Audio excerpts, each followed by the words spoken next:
C'est une candidature qui pourrait rebattre les cartes de la diplomatie mondiale. L'ancien président sénégalais Macky Sall de 2012 à 2024 est officiellement en lice pour le poste de secrétaire général des Nations Unies. Son dossier a été transmis au siège de l'ONU à New York par le président burundais Évariste Ndayishimiye, président en exercice de l'Union africaine pour 2026. Un signal politique fort à l'approche de la fin du mandat d'Antonio Guterres, prévu le 31 décembre 2026. Le continent affiche clairement son ambition pour diriger l'organisation internationale. Certains pourraient voir dans cette candidature un camouflet pour le Sénégal, mais en y regardant de plus près, cette présentation par le Burundi au nom de l'Union africaine est plutôt un choix hautement stratégique. Ça donne une dimension supranationale parce qu'en effaçant l'étiquette purement nationale au profit du sceau de l'Union africaine, le dossier il gagne en stature continentale immédiate. Cela transforme Macky Sall en candidat de l'Afrique plutôt qu'en candidat d'un seul État. Puis c'est un symbole d'unité aussi. Porté par le soutien du Burundi, Macky Sall met en avant son expérience au sommet de l'État et sa présidence de l'Union africaine en 2022. Diplomatie régionale, financement du développement, plaidoyer pour la justice climatique, l'ancien chef d'État revendique un profil international affirmé. Cette candidature,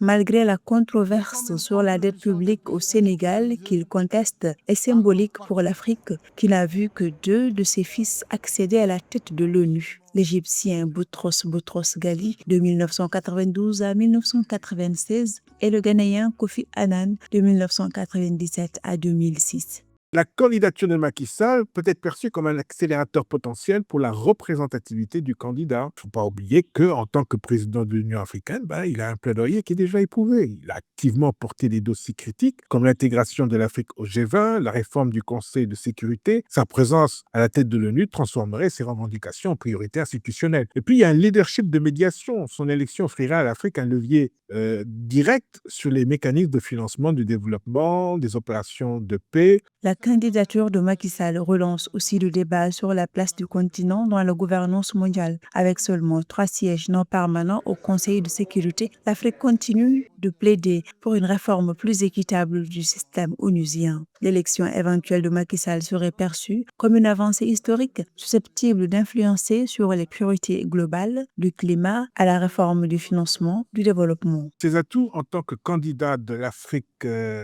et du Sud global, il dispose ainsi d'un levier moral fort. Sa diplomatie modérée vis-à-vis de la Russie et de la Chine lors des crises dernières, tout en restant proche de la France et des États-Unis, c'est un jeu d'équilibriste qui en fait un candidat de consensus difficile à rejeter d'emblée. Par contre, en termes d'obstacles, il y a Michelle Bachelet qui bénéficie de l'appel historique pour une femme à la tête de l'ONU. Et puis, il ne faut pas oublier le troisième larron, je dirais plutôt, Raphaël Grossi, qui est expert des crises nucléaires. Mais la course s'annonce disputée. Parmi les autres candidats figurent l'Argentin Raphaël Grossi, la Chilienne Michelle Bachelet et Rebecca Grinska de Costa Rica. Le processus de nomination formelle s'ouvrira à l'automne 2026. Le Conseil de sécurité devra recommander un nom à l'Assemblée générale à l'issue d'intenses consultations diplomatiques. Une bataille feutrée mais décisive pour l'avenir du multilatéralisme.